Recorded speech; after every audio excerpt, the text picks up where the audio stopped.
Come closer, my dear. Pull up a chair and sit with me for just a moment.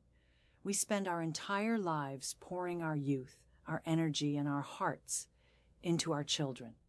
But what happens when the very hands we held when they were learning to walk suddenly push us away? Today I want to talk about something heavy but so profoundly necessary. If you are over 60 and your grown children start saying any of these 7 phrases to you, it is time to pack up your heart, protect your peace, and walk away immediately. Listen closely, my dear, because your peace of mind depends on it. Time is such a funny thing, isn't it? When we are young mothers and fathers, the days feel endlessly long, but the years are so terribly short. We give them the best cuts of meat at dinner. We wear the same worn-out coat year after year so they can have new shoes for school, and we pray by their bedsides long after they have fallen asleep. We do this out of pure, unconditional love. But as the silver threads weave into our hair and our steps become just a little bit slower, the dynamics inevitably shift. Our little ones grow up. They build their own lives, their own fast-paced worlds. And sometimes, my dear, in the rush of their modern lives, they forget the fragile hearts of the people who gave them life. Reaching your 60s and beyond should be a glorious season of harvesting the love you planted.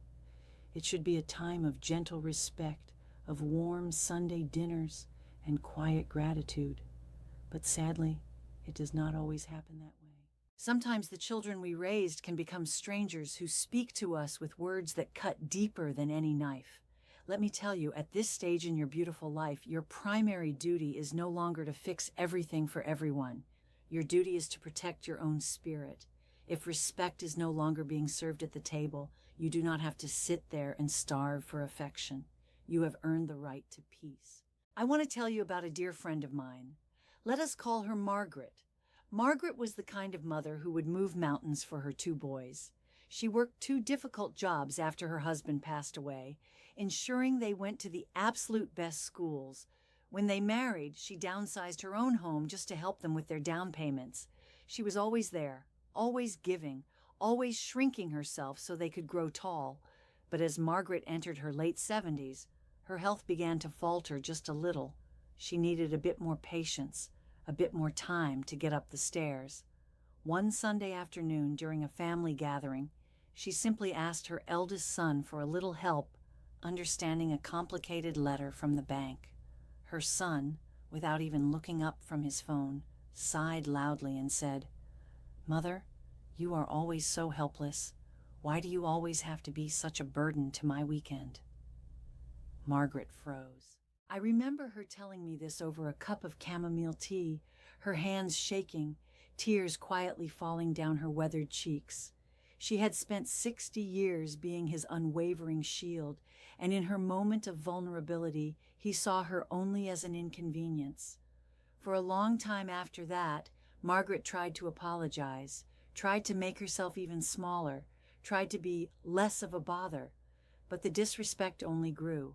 The snide remarks continued, until one day she realized a very painful truth.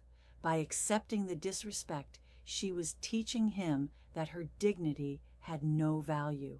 Margaret finally made the hardest decision a mother could ever make. She packed up her purse, kissed her grandchildren on the forehead, looked her son dead in the eye, and walked away from that house. She stopped calling to check in every day. She stopped sending money. She stepped back and built a beautiful life of quiet dignity with her friends, her garden, and her church. It broke her heart, yes, but it saved her soul. We must learn from Margaret. We cannot let our immense love blind us to emotional abuse. There are 7 specific phrases that, if spoken to you by your grown children, mean you must immediately draw an ironclad line in the sand and walk away. Phrase number 1, "You never did anything for me." Oh, the sheer agony of this lie. When they dismiss decades of your sleepless nights, your painful sacrifices, and your silent tears. When a child says this, they are actively rewriting history to justify their current selfishness. Do not argue with them.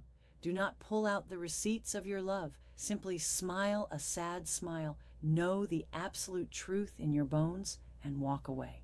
Phrase number 2, that never happened. You are just losing your mind. My dear, this is called gaslighting. It is a cruel, calculated manipulation tactic meant to make you doubt your own crystal clear memories and your sanity. If they weaponize your precious age against you, just to avoid taking responsibility for their own mistakes, you must step back immediately. Do not stay engaged in a conversation where your reality is being viciously mocked. Phrase number 3, I do not have time for your stories or your endless complaints. Everyone is busy, yes. The world spins very fast now, but we always make time for what we truly value. If they treat your voice as a mere annoyance, if they roll their eyes when you speak of your past or your physical aches, they are loudly telling you that your lived experience has no value to them. Take your beautiful stories to ears that will cherish them. Walk away from their cold impatience. Phrase number 4, if you really loved me, you would give me this money or this house. Love is not a currency, my dear, and you are not an ATM machine. When a child tries to extort you, making their affection strictly conditional on your wallet, it is a profound and sickening betrayal. You worked incredibly hard for your security. Do not let their manufactured guilt bankrupt your twilight years. Walk away from financial manipulation without a second thought. Phrase number 5, you are the reason my life is such a miserable failure. Blame is the easiest escape route for someone who refuses to take accountability for their own adulthood. You did the absolute best you could with the tools and the wisdom you had at the time. You cannot and must not carry the heavy burden of their adult choices. If they try to lay their own life failures at your tired feet, gently refuse the package and walk away. Phrase number 6, I will just keep the grandkids away from you. This is the most devastating weapon of all. Using innocent, sweet children as pawns to control and punish a grandparent is pure emotional terrorism. As agonizing as it is to your heart, you must never negotiate with this kind of cruelty. If you bend to it once, their demands and threats will never, ever stop. Step away, pray fiercely for those grandbabies, but do not let your child hold your loving heart hostage. And finally, phrase number 7, you are just a burden to me now. If those deeply unnatural words ever leave your child's lips, hear me very clearly. Pick up your crown of dignity and leave the room. You are not a burden. You are a wonderful human being who has lived a long, rich, and meaningful life. If your mere presence feels like a weight to them, immediately remove your presence. Walk away. Find your community in lifelong friends, in elder groups, in kind neighbors. Do not stay a single minute where you are merely tolerated. Go boldly where you are deeply celebrated. Hearing these harsh words from a child you lovingly raised feels like a physical blow to the chest. I know it does, my sweet friend.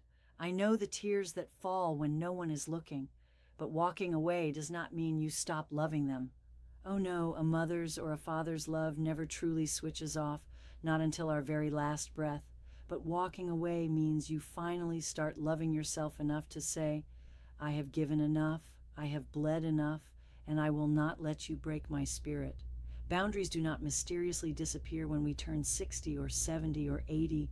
If anything, they become so much more important. At this stage of life, your emotional energy is a precious commodity. Every sunrise is a delicate gift from above.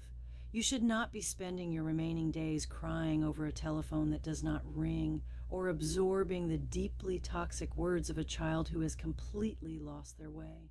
By walking away from their open disrespect, you are actually giving them the greatest life lesson they might ever receive, the lesson that actions have real consequences, and that while your love is entirely unconditional, your physical presence is a profound privilege that must be earned with consistent respect. You are bravely handing them back the responsibility for their own behavior.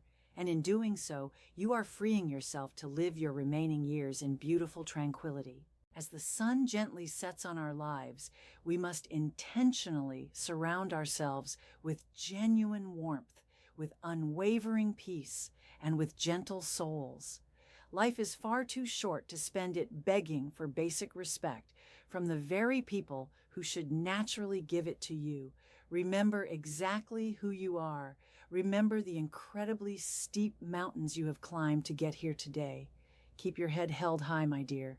Protect your tender heart. Wrap yourself in the peace you have so rightly earned.